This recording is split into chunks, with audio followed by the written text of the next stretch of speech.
Jazz, Celtics, and Heat.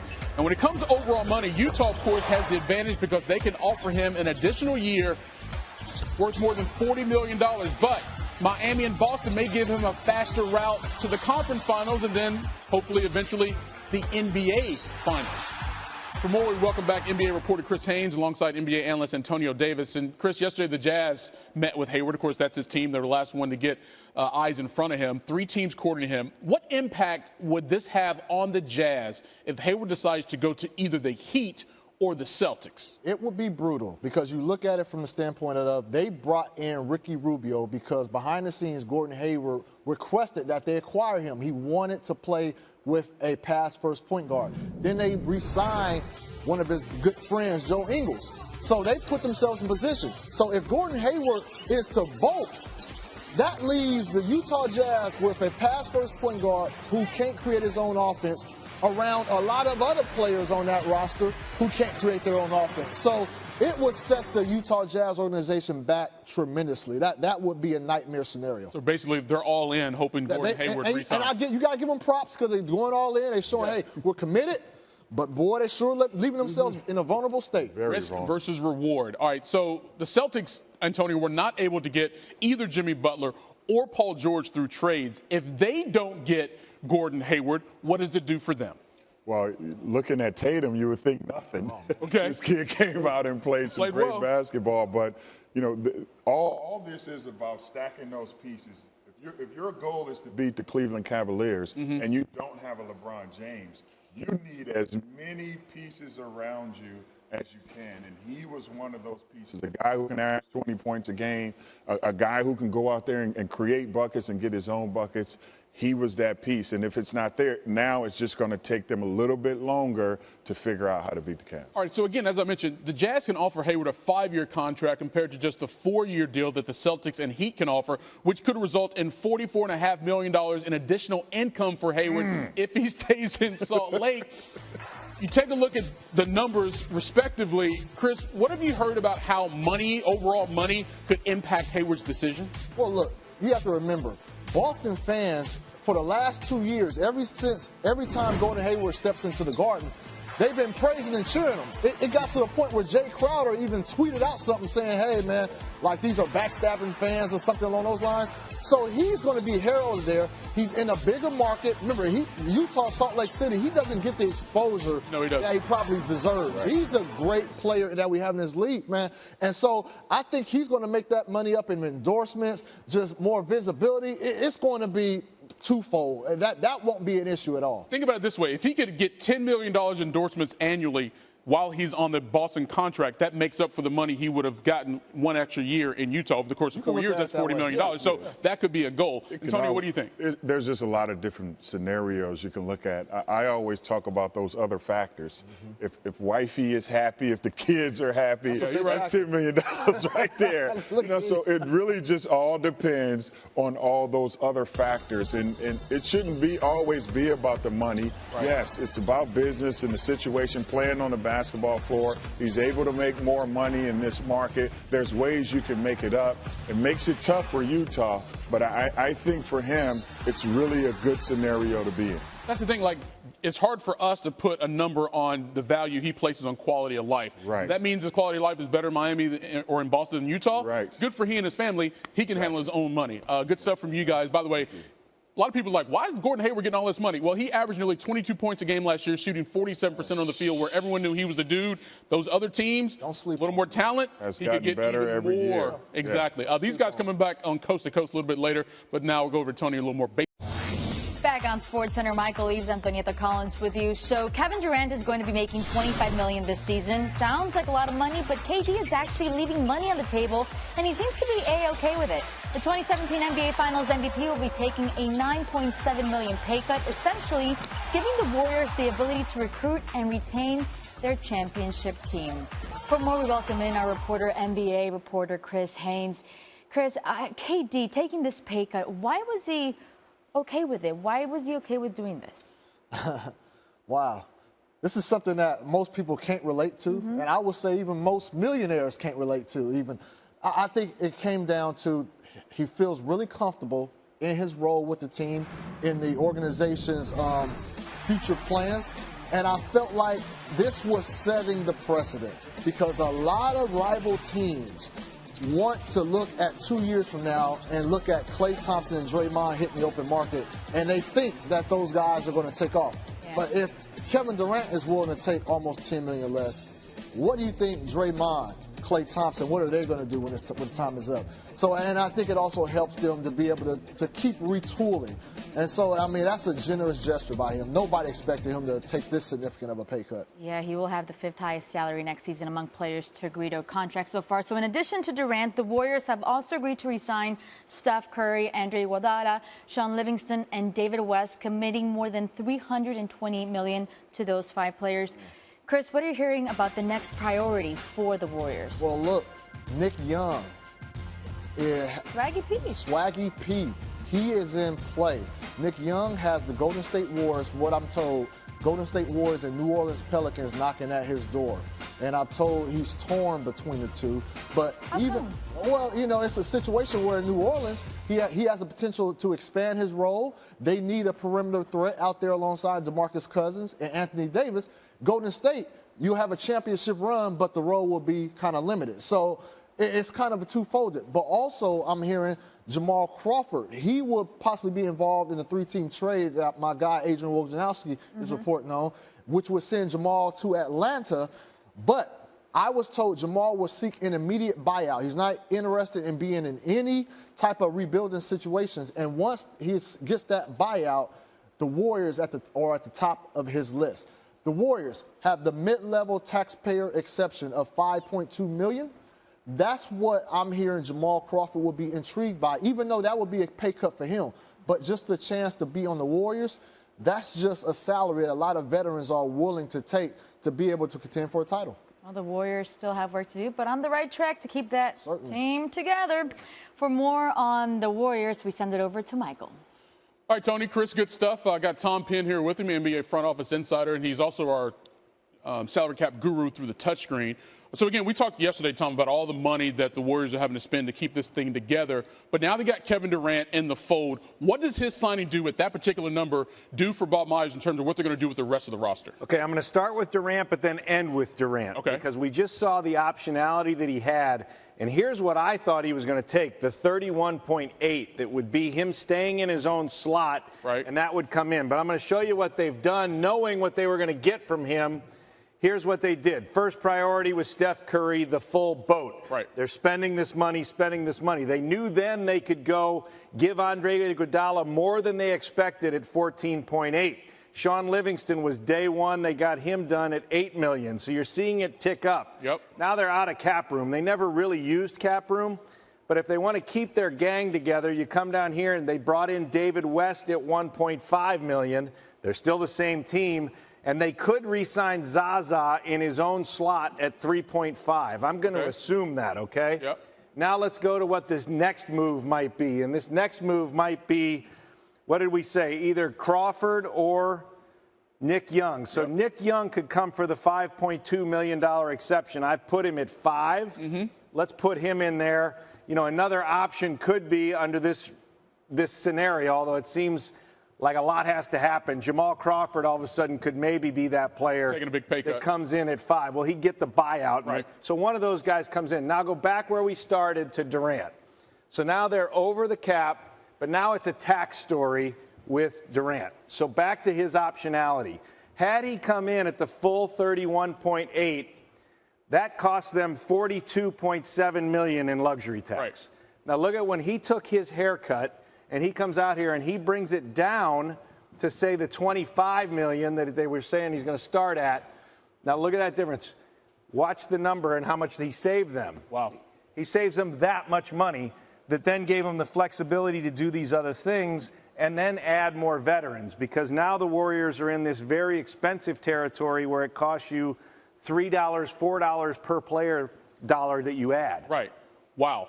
That gave the team a lot of flexibility and saved the owners a bunch of money because he was willing to take less. To do the rest of this. Yes. So it was like they knew he was going to do this. Knowing that gave them a chance to be as aggressive as they needed to be with everybody else. Good on Kevin Durant. Tells you how much he values winning over necessarily personal income. Tom, always good stuff, man. Intrigued. Wherever that ends up, that team will be getting a player coming off a career year. 21.9 points per game marked the most by a Jazz player since the mailman, Karl Malone. Although Gordon was used on a career-high 28% of his plays right there, his usage rate, he was efficient, posting the most efficient season yet, 22.2 PER. And let's take a closer look, not just a highlight, a next-level highlight at Hayward's season and how efficient he was. The value on the floor, posting a plus 7.1 net efficiency, which would have ranked third in the NBA behind the Warriors and Spurs with Hayward on the floor for those Jazz. Utah's net efficiency dropped to plus 0.4, which would have ranked 11th in the NBA. Gobert with the pick for Hayward. And hits. He was a scoring machine on pick and rolls, averaging 5.6 points per game on those pick and rolls, almost a full point more than LeBron averaged this past season. Well done. How about the winning percentage and the impact?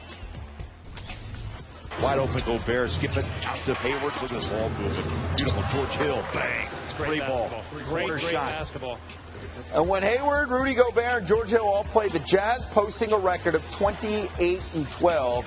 Winning percentage of 700, also recorded a plus 6 points per game differential. When he's on the floor, good things happen for the Jazz. Jay, Lindsay?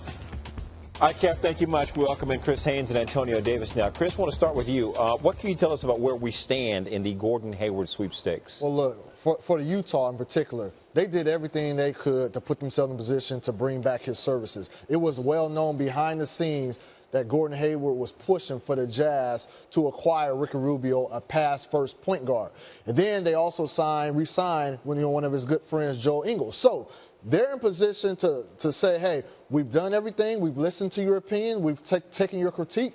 Now let's return the favor. Now, if Gordon Hayward were to bolt, and I'm told Boston feels really good about their chances of getting him, that leaves Utah with a pass-first point guard who really can't, create his own offense alongside other guys who really can't create their own offense. Pass it to who? So they put it all in. I give them props. They put it all in and say, hey, please come back. Yeah. It's going to be a major fallout if he doesn't. He can't say no to that, can he?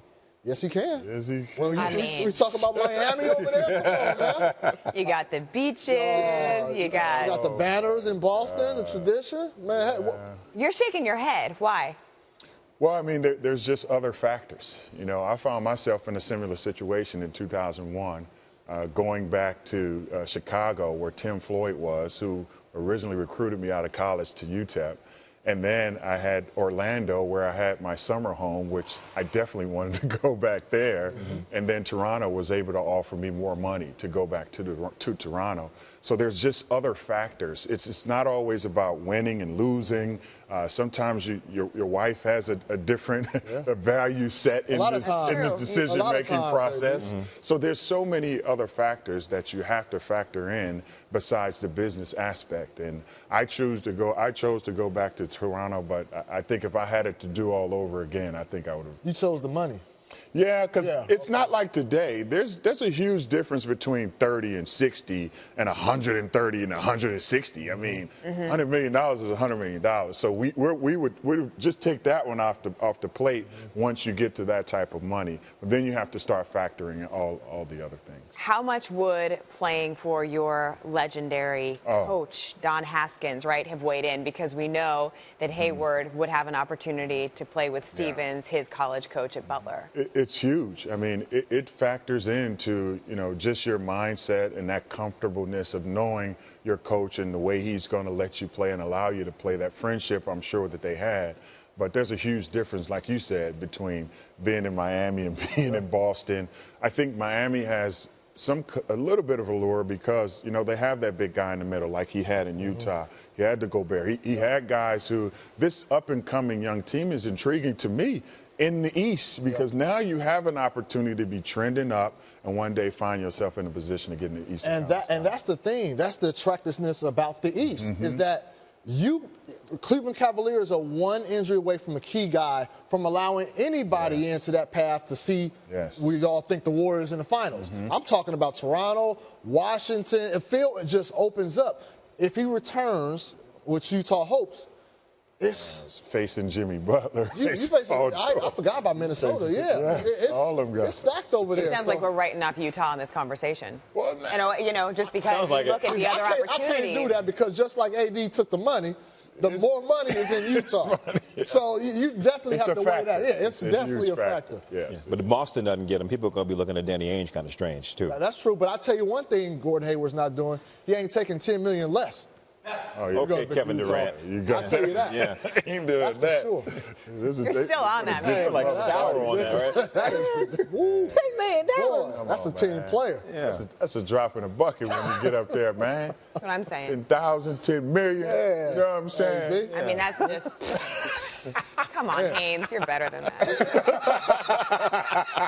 Some were different. Chris Haynes and Antonio Davis back next hour on SportsCenter. Thank you, guys. Antonio, I don't know what that means. So, Tom and I are not taking $10 million less. Our money man, Tom, right now. I want to be Antonio just one time in free agency. Just once. Can I do that once? Right? Hey, let's just say he goes for the money, and that's where Utah can make the biggest offer. And then you look at some of the moves that Utah has made, and these guys discussed it, to entice him to stay. What does this look like, this Jazz team, if Hayward stays? Well, he's front and center, and let's show what's still there behind him. He's got one of the best defensive players in the league, and then a legit power forward in Favors. So you go to what their challenge was. Their challenge was how to replace Hill, because Hill was going to leave. So they bring in Rubio as a positional replacement, aggressively trading for him. And what you get in Rubio, Chris mentioned it, you get a major upgrade in assist production.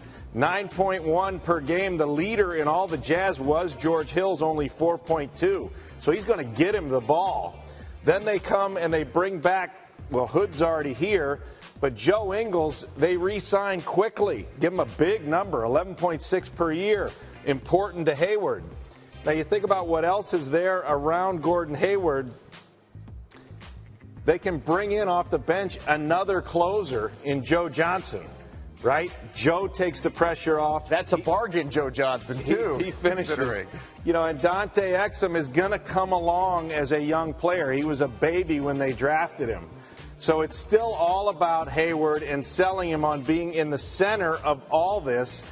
And remember the glory that he achieved this year, his ability to hit game-winning shots. A step-back three against Dallas, big game winner. He's in the middle of this team. He's established himself as the finisher, as the clutch player. This is what Boston wants right there in Boston. How about a home win?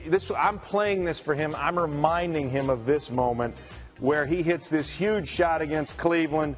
The place goes absolutely crazy. And LeBron, get out of here. Just walk off the court. It's over. That kind of stuff is what he has established with this team. And you remind him of all that. And then you remind him of this. For Antonio, a little differential. You get about $44 million more to stay. The home is where the heart is. Stay right here in Utah. You would get a Supermax contract when it comes to the touch screen here. Right? And is there such a thing? Here I'm establishing it, right? So the idea of the Western Conference just getting better and better each passing day. Yeah. This team made the playoffs a year ago, or I should say a season ago. What does this team look like with Gordon Hayward in the playoff scenario in the Western Conference? Here's the problem. That's my ranking right now, based on what we know. And they're still fifth.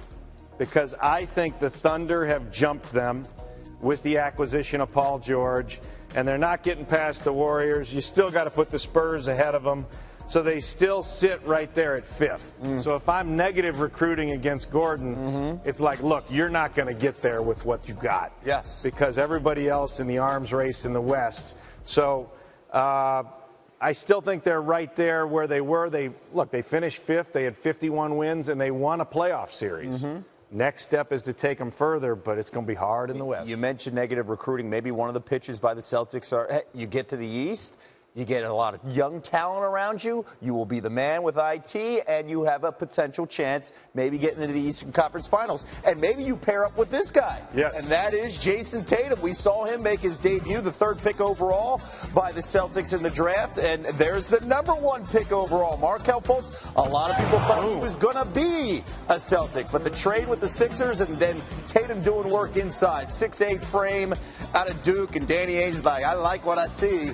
I like this is big picture. Maybe not 2018 World Championship banner.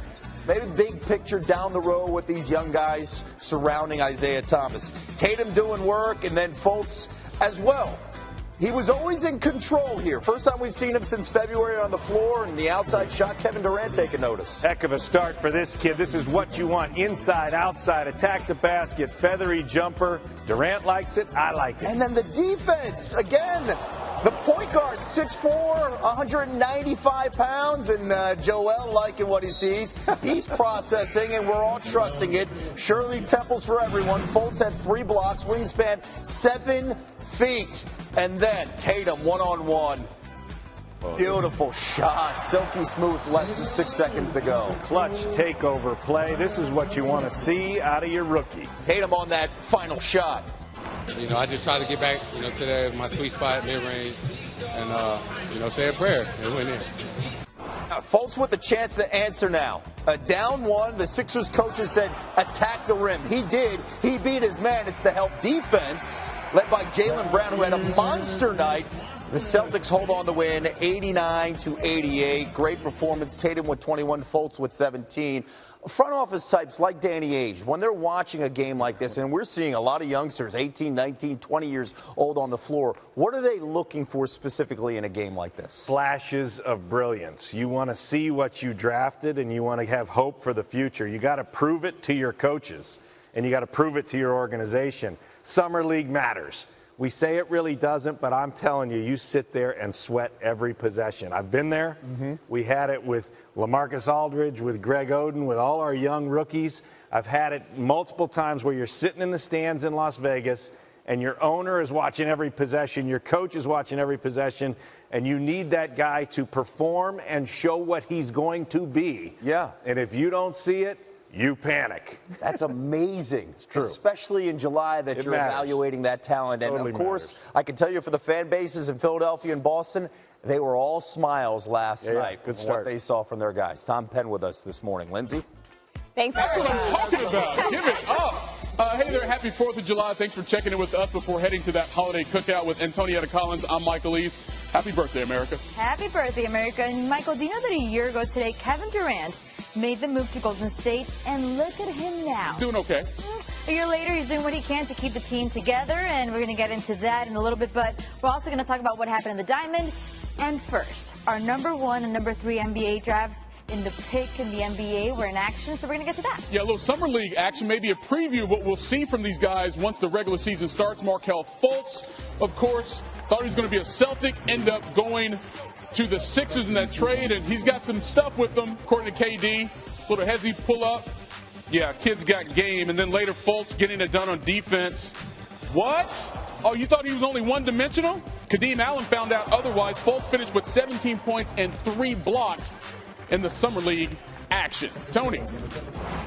As he continues to get better and have that experience, he'll make plays. Love the fact also that he's blocking shots. Listen, you don't get many guards blocking shots, but I love the fact that he's going to attempt and understand in order for this Philly team to win, with all that talent that they have, he still has to continue to add extra things, blocking shots, being a good defender, being unselfish. All right, now to the 3rd pick in the draft, Jason Tatum making his summer league debut for the Celtics against the Sixers. Second quarter, Celtics led by 2. And save that for the highlight reel. That move, Tatum drives strong to the hoop, finishes with a powerful dunk. All right, now 10 seconds left in the game. Celtics down by 1. Tatum drives, pulls up, drills the jumper. Clutch shot by Tatum. Sixers would not score on the other end. He finished with 21 points, 7 rebounds. Antonio, what did you think? Now you see, if you get Brown on one wing and Tatum on the other, you got 2 guys attacking, 2 guys who can defend, and this guy is showing you he can do multiple things. He can step out and shoot. He can actually post up in a lot of different smaller guys. I love his patience. He doesn't try to do stuff that he can't do. He knows where he wants to go. And for young players, that's very difficult. It's seeming like the game is slowing down for him. All right, time for an NBA free agency update. Sources tell ESPN that the Clippers are trying to acquire Danilo Gallinari through a 3-team sign and trade deal, which would include sending Jamal Crawford to Atlanta and draft compensation to the Nuggets. Now, Gallinari became expendable in Denver when Paul Millsap agreed to a free agent deal with the Nuggets. And Crawford offered his thoughts on Twitter, a little subtweet here at @JCrossover. Sometimes all you can do is sit back and laugh. Of course, Crawford spent part of his NBA career in Atlanta with the Hawks. Gordon Hayward, he wrapped up his free agent recruiting tour with a 3.5-hour meeting with the Jazz yesterday. That's according to our Adrian Wojnarowski. Now, newly acquired Ricky Rubio actually flew in from Spain to attend the meeting. Hayward is now mulling over contract offers from Miami, Boston, and Utah, the latter of which can, of course, offer him one additional year. Now, Hayward has spent his entire career with the Jazz, and his name already sits near the top of the franchise record book in many categories, such as points, three-pointers, and free throws. And besides familiarity, the one decided advantage Utah has over Hayward's other suitors, total money. The Jazz can give him more than $172 million thanks to that extra year that would be a 5-year contract. Michael, elsewhere, Kevin Durant agreed to a new contract with the Warriors, a 2-year deal worth approximately $53 million. The 2017 NBA Finals MVP will be leaving millions of dollars on the table and, as a result, giving the Warriors every resource possible to recruit and retain talent. And just to put KD's pay cut in perspective, among the players who agreed to new deals this offseason, Steph Curry, Kyle Lowry, Blake Griffin, and Paul Millsap will all have higher salaries than Durant next season. In fact, Durant will be making only $2 million more than J.J. Redick. Coming up, ESPN's Chris Haynes broke the story on Durant's deal. He's got the scoop on why Durant chose to take less money and what is next now on the priority list.